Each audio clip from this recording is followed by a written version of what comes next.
langes 1. detsembril 1924. aastal vastase kallaletungi tagasisurumisel.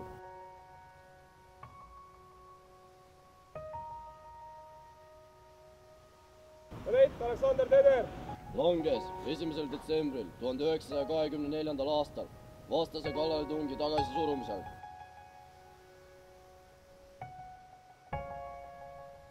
kadett Aleksander Tomberg langes 1. detsembril 1924. aastal vastase kallaletungi tagasisurumisel.